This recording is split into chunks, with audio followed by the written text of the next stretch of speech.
SAR9 Arms. It's a lot easier to pronounce Glock than it is to pronounce SAR9. However, the SAR9 Arms Company, from Turkey, by the way, in fact, it's Turkey's largest arms manufacturer. But anyway, it was manufacturing firearms about a century before Glock ever got into the business. Although, again, Glock is easier to say. We're going to take a look today at the SAR for short for SAR9, of course, at the SAR9, distributed by SAR USA, the exclusive importer for SAR9 arms. And there's a story behind coming across this firearm, of course, but we're going to take a look at this and compare it with what some would say is the offspring of the mating between a Glock and an HK VP9. Now this, some might say this is a bargain basement type of gun, and coming from a company with a history as long as SAR9 Arms has, you have to wonder, what corners do they have to cut on this? We have not shot this gun, but we are going to talk about it, so stick around.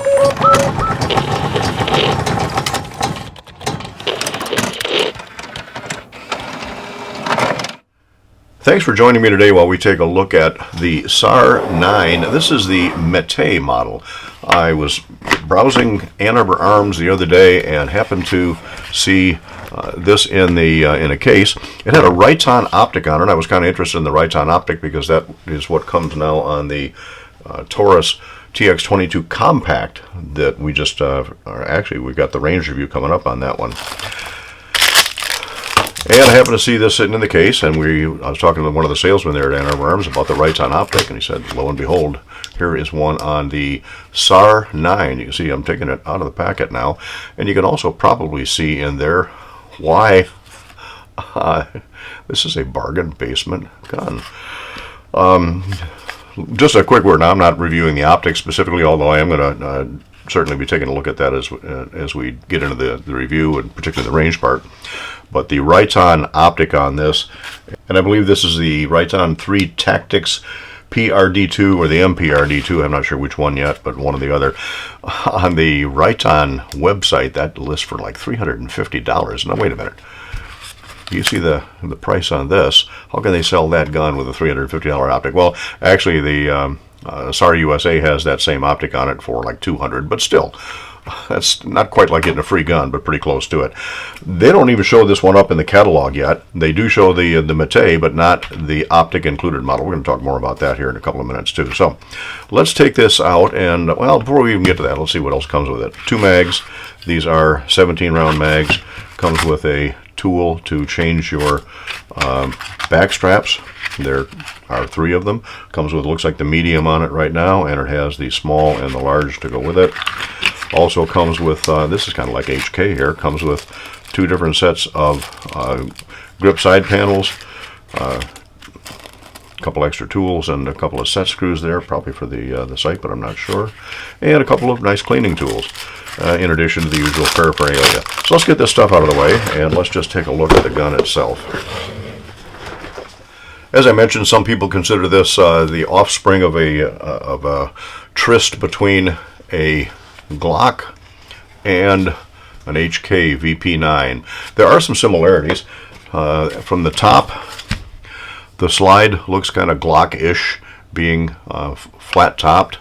There's some similarities there, of course, but from the grip angle or grip pattern, you see that there are similarities certainly between the HK VP9 and the SAR9.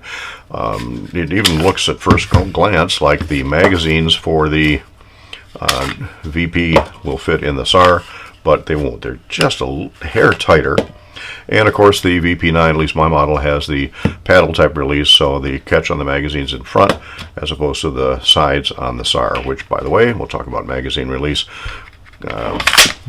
Good ability to get the mag dropped out without having to change one's grip, and it does look like this is going to be interchangeable for the opposite side working, and there's the 2 slots on the magazine, which shows me that's probably the case. So anyway, it does not work with VP9 magazines. Let's get this off of here and very carefully get this off of here so I don't scratch the I'm not sure if they call this a coyote. Certainly isn't flat dark earth. Anybody who named flat dark earth has never been to the Midwest, where we really have dark earth. Actually, I mentioned the guy at Firearms just kind of reminds me of what I used to see when changing the kids or grandkids' diapers, but let's not go into that. So anyway, I'm not sure what they call it, but the black and tan, I guess, is the kind of the coming thing for firearms, at least tactical type firearms. By the way, there's a whole bunch of these on the SAR website. They list 7 different types of semi-automatic pistols, and when you go to just the SAR9 site, there's I don't know, 6, probably 8 different pistols, all the way from a subcompact to a compact to the full-size METE line, and all the way up to a Sport and a SOCOM, although I am really not sure that the United States Special Operations Command, AK SOCOM, has ever adopted the SAR9 pistol, but hey, that's what they call it. All right, again, we did talk about the similarities, but I want to start with the optic. This kind of looks like an afterthought to me. This is not milled into the receiver. This looks like they just added a couple of alignment lugs and a couple of screw holes and bolted an optic right on top. So it certainly does not co-witness in any way, shape, or form. It is shake awake, by the way. It does come on. I want to say this is a 2 MOA dot. Looks a little different, of course, in the camera. Anyway, it's just bolted on the top, and you can actually see in the bottom. I can see the corner of the battery there. So, kind of an afterthought. It's going to be real interesting to see how this, not just the Riton optic, but to see how the this mounting system holds up. I am going to do something I haven't done in a long time. That's a 1,000-round review on this gun. I'm going to take it apart, lube it real quick, inspect it, put it back together, and then try to run 1,000 rounds out of it without doing anything at all. All right, so it does say SAR USA on it. Glock-ish slide, Glock-ish lock up there. Front and rear sides slide serrations, 3-dot sighting system, which of course you can't use with the optic in the way. These are not illuminated or even luminescent sights like you would find on HK or some of the other models. The slide stop lever is not ambidextrous, but it is very pronounced, easy to get to. One thing I really like about this pistol, though, is it has a manual safety. I know, why do you need a manual safety? Keep your finger off the trigger. I know. We're not going to go into that. That's totally separate discussion, but you know from watching any of my videos, I really do appreciate a manual safety on a firearm. Typical, you got a manual safety. Why do you need a trigger tab? This is a fairly stout spring on the drop safe. That's all this is a drop safety. And I don't know if you can see it in the camera or not, but it doesn't quite go flush. The trigger's a little curved, whereas the trigger tab safety there is straight. It's going to be interesting to see how this holds up. I can definitely feel it with my finger on the trigger, and I already showed that this gun is completely clear, nothing in the mag. So it'll be interesting to see how this actually feels. Can I do extended range sessions without feeling anything on the trigger? We will certainly find out. All right, polymer frame, 3-slot Picatinny rail. Takedown mechanism is a little different than a Glock, but that's okay. Typical texture, not quite as assertive as an HK on the front of the grip. And we already mentioned the side panels and back strap are all replaceable. Not a tremendous amount of texture on that. It feels good in the hand. I don't know how it's going to work with sweaty hands, and we'll try it this summer to find out. It does have a textured area where my actually my secondary thumb does not quite hit that. My secondary, and by the way, I don't have a strong hand and a weak hand. I have a primary hand and a secondary hand. Don't want my brain thinking I have a weak hand. So anyway, my secondary thumb is going to ride right in front of the takedown lever, so I can feel that as an index point. Trigger finger is also going to feel that as an index point when it's riding outside of the trigger guard. Fairly large trigger guard. I should be able to get to it with gloves, which we're going to need here in the next few days while we do our testing. 17-round magazines, comes with 2 of them. We already mentioned that. Don't know what the red marking there is on the trigger. Something to do maybe with METE. By the way, people will say it's pronounced METE is pronounced meat as a meat out punishment. Some people say METE, which maybe has some historical biblical reference or something to it. I'm not sure where it goes. I'm not going to argue about that today. Slight reverse, not really a crown. It's almost like a stepped reduction there in the barrel. Captured recoil spring. It does feel like it has a polymer recoil guide rod on it.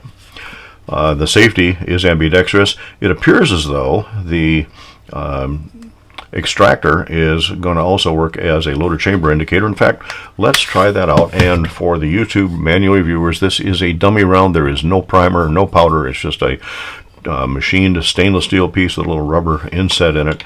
This is not live ammunition. We're strictly going to test out the whether or not the extractor is really a loaded chamber indicator, and the answer is not really.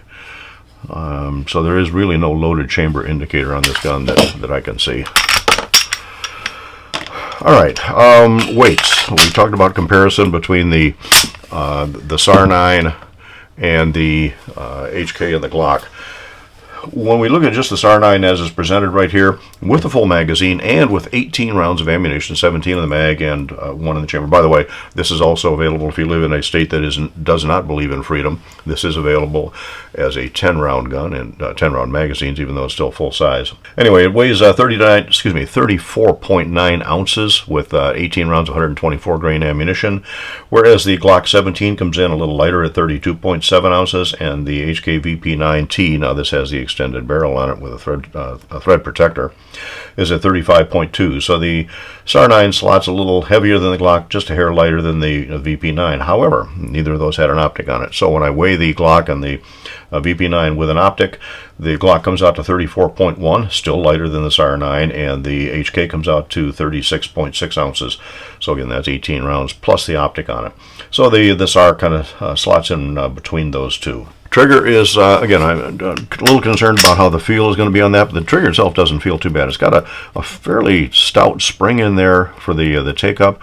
Hit a very distinct wall, a little bit of movement through the wall, but no glitches as I'm going through the wall. It's just a long push, and it breaks, and there is no over travel. Try that one more time. Nice feeling trigger. It feels to me to be somewhere around 4 pounds, but let's check it just to see. And if anybody's doubting the accuracy of my trigger pulls here, there's the test certification. Granted, this is a few years old now, but I don't anticipate that it's moved that much, and it's still fairly consistent with my spring gauge. So we're going to try the Wheeler trigger gauge on this and just see what it is. Drop the mag so I can reset it. And back the camera out a little bit. All right, we're going to do a 5-pull average here.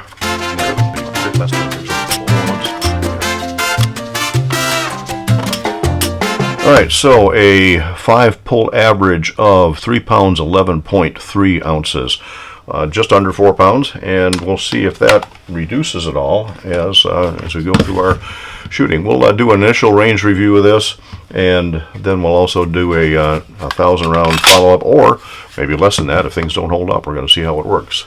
Since it is a combination of a Glock and an HK. HK holsters are probably not going to fit just because of the shape of the slide on it. Let's just try it in a Glock holster. This is a leather one that I carried off duty for a while, and it's a snug fit. Won't be able to get the safety strap fastened on this Galco. Can't get it quite as far in as I can get a Glock 17. Glock 17 does go in this leather holster all the way in, and can be secured. I carried one of these in plain clothes off and on, generally with a Glock 19 in it. So how about with a polymer holster? And the answer is negative. I'll kind of force it down in there. Not going to fit in my Glock holsters, even though the slide and frame profile is somewhat similar to a Glock. So enough on the SAR9 METE with a Riton optic on it. We are going to take this out to the range, give it a try, and report back to you. Thanks for stopping in while we take hopefully a relatively quick tabletop look at it. And don't forget to subscribe, click on notifications so that you're aware when we come up with the range review on the SAR-silmaz or SAR USA SAR9.